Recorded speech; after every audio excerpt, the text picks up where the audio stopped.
B pharma syllabus क्या होते हैं, ठीक है, उसमें कौन कौन से कोर्स आते हैं, तो कितना सेमेस्टर पढ़ना पड़ता है, आपको कौन कौन से सब्जेक्ट पढ़ना पड़ता है। हालांकि हमने कल से बी फार्मा फर्स्ट सेमेस्टर पे ही चर्चा किए थे, क्योंकि हमको फर्स्ट सेमेस्टर ही पढ़ाना है अभी, ठीक है। तो हम बताए थे उसमें, हम आपको ये भी बताए थे कि बी फार्मा फर्स्ट सेमेस्टर में हमको कौन कौन से सब्जेक्ट पढ़ने पड़ेंगे, जिसमें से हमारा फर्स्ट सब्जेक्ट कौन सा था, ह्यूमन एनाटॉमी एंड फिजियोलॉजी, ठीक है। कौन सा पहला सब्जेक्ट था, ह्यूमन एनाटॉमी एंड फिजियोलॉजी। तो इसके बाद हम ह्यूमन एनाटॉमी एंड फिजियोलॉजी में डिफिनीशन भी बताए थे, ठीक है। ह्यूमन एनाटॉमी एंड फिजियोलॉजी की डिफिनीशन बताए थे। आज हम सिलेबस की बात करेंगे, क्या हमको ह्यूमन एनाटॉमी एंड फिजियोलॉजी में पढ़ना क्या क्या होता है, ठीक है। जैसे हमारा ह्यूमन एनाटॉमी एंड फिजियोलॉजी में हमको सिर्फ इस सब्जेक्ट में बोलते थे, इस सब्जेक्ट में हमको सिर्फ 5 यूनिट पढ़नी पड़ेगी, जिसमें हमको पहली यूनिट में पढ़नी पड़ेगी इंट्रोडक्शन टू ह्यूमन बॉडी, मतलब ह्यूमन बॉडी के बारे में पूरा पढ़ना पड़ेगा। ह्यूमन बॉडी हमारी बनी कैसी है, जैसे कि हम ह्यूमन एनाटॉमी का डिफिनीशन देख लिए, ह्यूमन एनाटॉमी का स्कोप क्या होता है, ठीक है। इसमें लेवल ऑफ ऑर्गेनिज्म कितने होते हैं, जैसे कि सेलुलर लेवल हो गया, मॉलिक्यूलर लेवल हो गया, टिश्यूज लेवल हो गए, ठीक है। जैसे हमारी एक ह्यूमन बॉडी बनती कैसे है उसके बारे में पढ़ेंगे, जैसे कि जब एटम आपस में मिलते हैं तो मॉलिक्यूल बनाते हैं, और ढेर सारे मॉलिक्यूल जब आपस में रिएक्ट करते हैं तो किसी लेवल का मतलब एक सेल्स बनाते हैं, तो सेल से हमारा टिश्यू बनता है, टिश्यू से ऑर्गन बनता है, ऑर्गन से हमारा ऑर्गन सिस्टम बनता है, फिर ऐसे ही हमारा एक क्या कंप्लीट होता है, ह्यूमन बॉडी कंप्लीट होता है, ठीक है। तो हमको पहली यूनिट में ज़्यादा कुछ नहीं पढ़ना पड़ेगा, हमारा ह्यूमन एनाटॉमी का स्कोप पढ़ना पड़ेगा, उसका डिफिनीशन पढ़ना पड़ेगा, ठीक है, और लेवल ऑफ ऑर्गेनिज्म पढ़ना पड़ेगा, ठीक है। और फिर आपकी एक और टॉपिक आ जाएगी, होम्योस्टैटिस आ जाएगी, बेसिक लाइफ प्रोसेस क्या होती है, ठीक है, यही सब पढ़ना पड़ेगा। और एनाटॉमी टर्मिनोलॉजी भी हमको, बेसिक एनाटॉमी एंड टर्मिनोलॉजी भी पढ़नी पड़ेगी। फिर दूसरी पॉइंट आपको क्या है कि सेलुलर लेवल ऑफ ऑर्गेनाइजेशन, ठीक है, मतलब सेलुलर लेवल ऑफ ऑर्गेनाइजेशन, इसमें हम लोग पूरे सेल की स्टडी करेंगे, ठीक है। सेल क्या होती है, सेल कितने टाइप की होती हैं, ठीक है, जितने भी मतलब सेल में कितने कितने कंपोनेंट्स पाए जाते हैं, सेल का ऑर्गेनिज्म क्या होता है, सारी स्टडी हम लोग किसमें करेंगे, सेलुलर लेवल में करेंगे। फिर इसके बाद आपका आ जाएगा टिश्यू लेवल, ठीक है। टिश्यूज लेवल ऑर्गेनाइजेशन हमारा जो होता है, इसमें हम लोग टिश्यू के बारे में पूरी स्टडी करेंगे, टिश्यू क्या होते हैं, किससे मिलकर बनते हैं, टिश्यू कितने टाइप के होते हैं, कौन से टिश्यू कहाँ पे पाए जाते हैं, किस ऑर्गन पे पाए जाते हैं, तो यही सारी स्टडी हम लोग करेंगे। फिर इसके बाद आ जाता है आपकी दूसरी यूनिट में आ जाएगा इंटीग्यूमेट्री सिस्टम, ठीक है। इंटीग्यूमेट्री सिस्टम में हम लोग किसके बारे में पढ़ेंगे, हम लोग स्किन के बारे में पढ़ेंगे। इंटीग्यूमेट्री सिस्टम में हम लोग स्किन के बारे में पढ़ेंगे। फिर इसके बाद मतलब कि स्किन फंक्शन क्या होता है, स्किन का स्ट्रक्चर क्या होता है, कितने टाइप की स्किन होती है, ठीक है। फिर इसके बाद दूसरी टॉपिक है आपका स्केलेटल सिस्टम। स्केलेटल सिस्टम में हम लोग किसके बारे में पढ़ेंगे, बोन्स के बारे में पढ़ेंगे, मतलब बोन्स क्या होती हैं, कितने टाइप की बोन होती है, जैसे 226 बोन होती है ना, तो कहाँ कहाँ पे कौन सी बोन प्रेजेंट है, कितने क्लासेस होते हैं बोन के, तो सारी स्टडी हम लोग करेंगे किसमें, स्केलेटल सिस्टम में। फिर इसके बाद आपका जॉइंट आता है, तो जॉइंट भी आपके स्केलेटल सिस्टम से अटैच एक सब्जेक्ट मतलब पार्ट होता है, जिसको आपको पढ़ना पड़ेगा।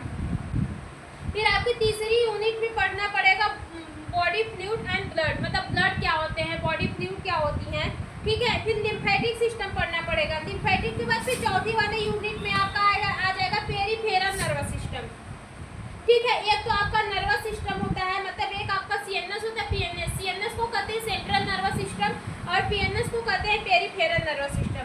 मतलब ये नर्वस सिस्टम हम अपने ब्रेन से रिलेटेड सिस्टमों को पढ़ेंगे, जिसमें से हमको कौन सा सिस्टम पढ़ना है, सिर्फ हमको पेरिफेरल नर्वस सिस्टम पढ़ना है और स्पेसिफिक सेल्स के बारे में पढ़ना है, ठीक है। फिर इसकी पांचवी वाले यूनिट में हमारा आ जाएगा कार्डियोवैस्कुलर सिस्टम, ठीक है। तो आपको पता है कार्डियोवैस्कुलर सिस्टम में हम लोग किसकी स्टडी करते हैं, एक हार्ट की स्टडी करते हैं। तो हार्ट की जितनी भी जानकारी होगी, हार्ट पंप कैसे करता है, कितने उसमें ब्लड चैम्बर होते हैं, ठीक है, कितनी ब्लड वेसल्स होती हैं, तो डीऑक्सीजनेटेड ब्लड क्या होता है, ऑक्सीजनेटेड ब्लड क्या होता है, तो सारी जानकारी हम लोग किसमें पढ़ेंगे, कार्डियोवैस्कुलर सिस्टम में पढ़ेंगे।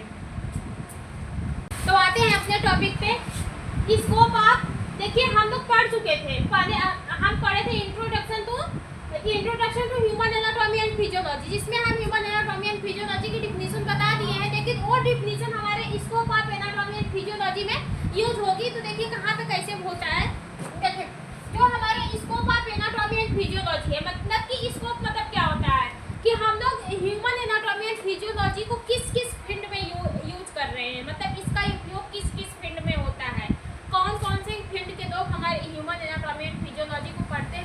पढ़ते हैं। ठीक है, आज हम इसी के बारे में बताएंगे।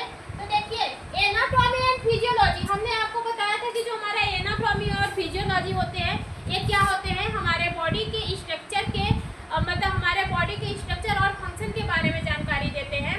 मतलब एनाटॉमी क्या होता है, एनाटॉमी हमारे ऑर्गन के स्ट्रक्चर के बारे में जानकारी देता है, लेकिन वहीं पे फिजियोलॉजी क्या होता है, उसके फंक्शन के बारे में बताता है। जैसे हमने एग्जांपल में दिया था कि जो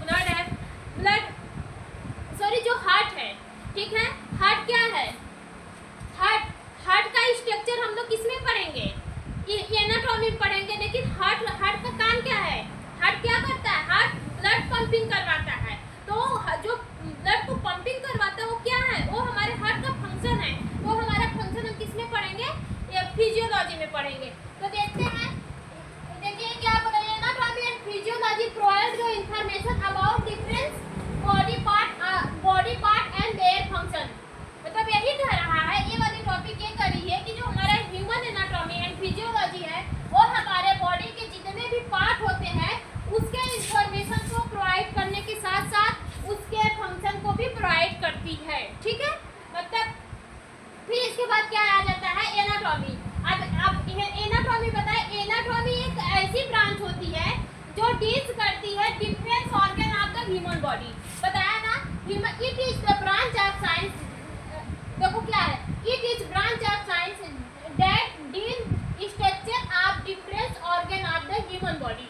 मतलब ह्यूमन बॉडी के जितने भी ऑर्गन होते हैं उसके स्ट्रक्चर हम लोग किसमें पढ़ते हैं, एनाटॉमी में पढ़ते हैं। ठीक है, एंड फिजियोलॉजी में क्या पढ़ते हैं, it is the branch of science that deals function of living organism and their body part. मतलब बॉडी पार्ट के जो फंक्शन होते हैं, जो हमारे एक ह्यूमन बॉडी के जो बॉडी पार्ट होते हैं वो कौन कौन से फंक्शन परफॉर्म करते हैं, उसकी एक स्टडी हम लोग किसमें करते हैं, फिजियोलॉजी है, फिजियोलॉजी में करते हैं। ठीक है, जैसे एग्जांपल में हमने बताया था, जैसे अभी फॉर एग्जांपल मान लीजिए स्टडी ऑफ द हार्ट की स्टडी। अगर आप हार्ट की स्टडी करने जाएंगे तो आप वो पढ़ेंगे हार्ट का स्ट्रक्चर क्या है, हार्ट में कितने चैम्बर है, हार्ट किस ब्लड वेसल से जुड़ा है, ये क्या हो गया, ये उसका स्ट्रक्चर हो गया। लेकिन हार्ट का काम क्या रहता है, हार्ट का काम क्या रहता है, ब्लड पंपिंग करना। तो वो किसमें पढ़ेंगे, मतलब हार्ट के टोटल जितनी स्टडी होती है वो हम किसमें पढ़ेंगे, एनाटॉमी में पढ़ेंगे। लेकिन वहीं पे उसके फंक्शन की स्टडी हम लोग किसमें पढ़ेंगे, फिजियोलॉजी। जैसे हार्ट का स्ट्रक्चर हम लोग एनाटॉमी में, हार्ट हमारा कौन सा वर्क करता है, वो ब्लड पंपिंग करता है, तो किसमें पढ़ा जाएगा, हमारे फिजियोलॉजी में पढ़ा जाएगा। बात समझ में। बात करते हैं स्कोप ऑफ एनाटॉमी। हम लोग क्या पढ़ रहे हैं, scope of anatomy and physiology. पहले डिफिनीशन है, फिर इसके बाद scope of anatomy and physiology है। तो ये पढ़ेंगे scope of anatomy and physiology. ठीक है, हम एनाटॉमी मतलब पहले हम किसका देखेंगे, हम लोग एनाटॉमी का स्कोप देखेंगे, एनाटॉमी का स्कोप किस फील्ड में है। ठीक है, देखिए ये हमारा सबसे पहले है डेवलपमेंटल बायोलॉजी में इसका यूज होता है। ठीक है, सेल बायोलॉजी में इसका स्कोप है, और हमारा हिस्टोलॉजी में, ग्रास एनाटॉमी में, सिस्टमैटिक एनाटॉमी में है। फिर हमारा रीजनल एनाटॉमी हो गया, फिर हमारा एक रेडियोग्राफिकल एनाटॉमी हो जाएगा, फिर हमारा कौन सा हो जाएगा, पैथोलॉजिकल एनाटॉमी, फिर एम्ब्रियोनिक एनाटॉमी की एक और एनाटॉमिक है। ठीक है, एम्ब्रियोनिक एनाटॉमी मतलब इतने चीज़ों में हम लोग क्या पढ़ते हैं, एनाटॉमी को पढ़ते हैं। हमने बताया जो हमारा एनाटॉमी होता है वो किसी ऑर्गन के स्ट्रक्चर के बारे में स्टडी करवाता है ना। मतलब एनाटॉमी हम लोग क्यों पढ़ते हैं, किसी ऑर्गन के स्ट्रक्चर को जानने के लिए, उसको समझने के लिए। ठीक है, तो एनाटॉमी का स्कोप जहाँ जहाँ फील्ड में होगा, यहाँ पे हम लोग किसी न किसी ऑर्गन के स्ट्रक्चर के बारे में ही स्टडी करेंगे। जैसे डेवलपमेंटल एनाटॉमी, ठीक है, इसमें हम लोग फर्टिलाइजेशन से लेकर जब तक एक आदमी की डेथ नहीं हो जाती है वहाँ तक की, मतलब वहाँ तक की स्टडी हम लोग किसमें करते हैं, डेवलपमेंटल एनाटॉमी में स्टडी करेंगे। ठीक है, सेल के स्ट्रक्चर और फंक्शन की स्टडी करेंगे। फिर हमारा आता है histology, in which study of the structure of tissue के बारे में हम लोग इसमें पढ़ेंगे। हिस्टोलॉजी में हम लोग किसके बारे में पढ़ेंगे, एक टिश्यू के बारे में पढ़ेंगे। फिर हमारा आता है ग्रास एनाटॉमी। ग्रास एनाटॉमी देखिए क्या कर रहा है, in which study of examination of structure without using microscope.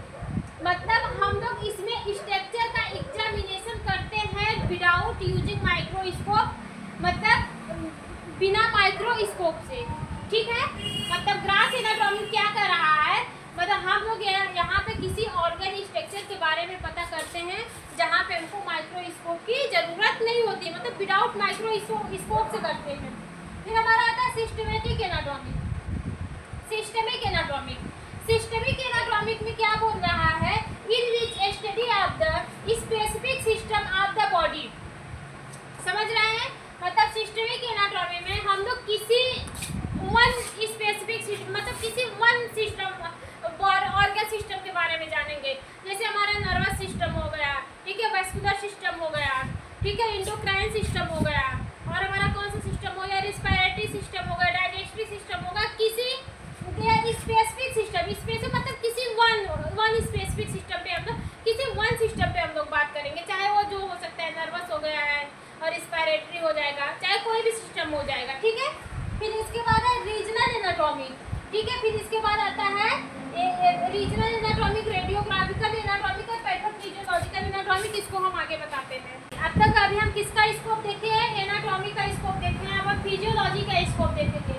देखिए जो फिजियोलॉजी का स्कोप है, कहाँ कहाँ पे इसका स्कोप है, देखिए रिस्पिरेटरी फिजियोलॉजी में है, ठीक है, रेनल फिजियोलॉजी में है, इम्यूनोलॉजी में है, और हमारा क्या है, न्यूरोफिजियोलॉजी में है, ठीक है, और हमारा क्या है, पैथोफिजियोलॉजी में है, फिर हमारा क्या है, कार्डियोफिजियोलॉजी में है, और हमारा क्या है, इंडोकार्डियोफिजियोलॉजी में है। देखिए जो हमारा रिस्पिरेटरी फिजियोलॉजी है, इसमें हम लोग क्या पढ़ते हैं, अभी फिजियोलॉजी हमने आपको क्या बताया था कि हम लोग फंक्शन के बारे में स्टडी करते हैं, ऑर्गन के फंक्शन के बारे में।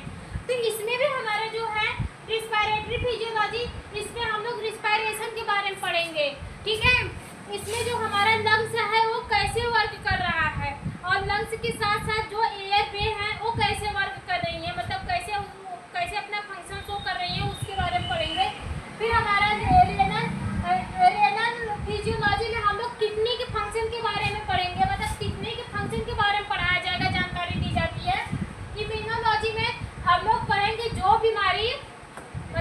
बीमारी किसी एजेंट से होती है ना, ठीक है, एगोनिस्ट के द्वारा जो हमारे बॉडी में बीमारी होती है, या फिर जो बैक्टीरिया हो गया, वायरस हो गया, फंगस हो गया, उसकी वजह से जो हमारे अंदर बीमारी होती है, हमारा इम्यून सिस्टम उसके अगेंस्ट कैसे काम करता है और बीमारी को होने से रोकता है, वो मतलब उस वाली प्रोसेस को हम लोग किसमें पढ़ेंगे, इम्यूनोलॉजी में पढ़ेंगे, ठीक है। फिर आपका आता है न्यूरोफिजियोलॉजी। तो न्यूरोफिजियोलॉजी नाम से है, देखिए किसके बारे में स्टडी करेंगे, इसमें हम लोग नर्वस सिस्टम के बारे में स्टडी करेंगे। पैथोफिजियोलॉजी में हम लोग किसी डिजीज के बारे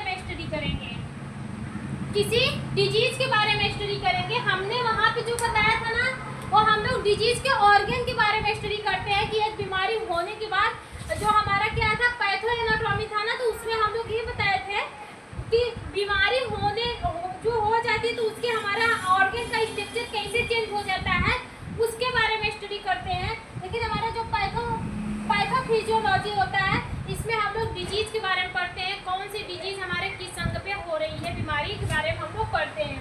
फिर हमारा आता है कार्डियोफिजियोलॉजी, देखिए नाम से अटैच होता है। फिजियोलॉजी मतलब क्या होता है, फंक्शन, किसी के फंक्शन को पढ़ना। कार्डियो मतलब क्या होता है, कार्डियोलॉजी में कौन सा हमारा ऑर्गन आता है, हमारा हार्ट आता है, तो हार्ट के फंक्शन को पढ़ना ही हमारा क्या, मतलब हार्ट कैसे फंक्शन को पढ़ना ही क्या कहलाता है, हमारा कार्डियोफिजियोलॉजी कहलाता है। फिर हमारा है इंडोक्राइन फिजियोलॉजी, ठीक है, कौन सा है हमारा, इतनी बात समझ में आ गई कि नहीं आ गई, इस तरह से चेंज हो जाता है, उसके बारे में स्टडी करते हैं। देखिए फिर कार्डियोलॉजी, ठीक है, पैथोलॉजी में देखिए study about the disease, cardiology disease in organism, ठीक है, क्या दिखाया, पैथोफिजियोलॉजी में क्या दिखाया, study of the disease on living organism, एक ह्यूमन बॉडी पे या फिर लिविंग ऑर्गेनिज्म में कौन कौन आएगा, हम ही आएंगे, ह्यूमन हो गए, एनिमल्स हो गए, प्लांट हो गए, ठीक है, मतलब एक लिविंग ऑर्गेनिज्म में या फिर ह्यूमन बॉडी में जो बीमारी होती है उसकी स्टडी हम लोग किस में करते हैं, पैथोफिजियोलॉजी में करते हैं, ठीक है। फिर इसके बाद आएगा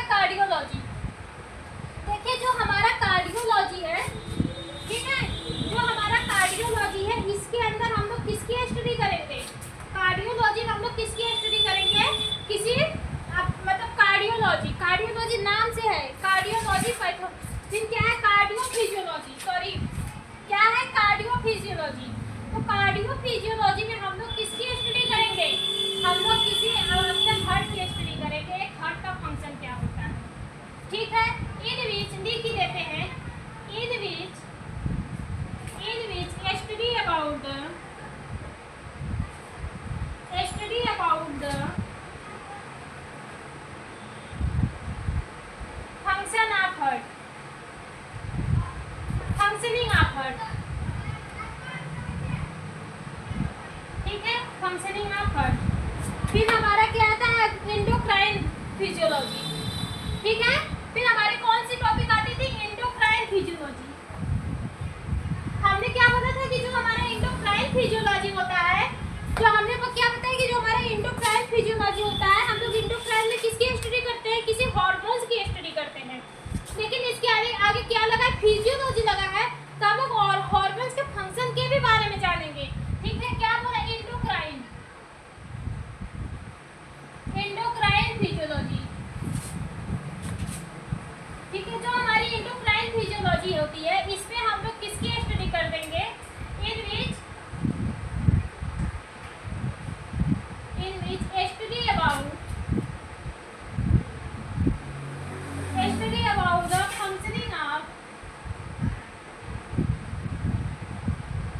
फंक्शनिंग ऑफ हार्मोन्स,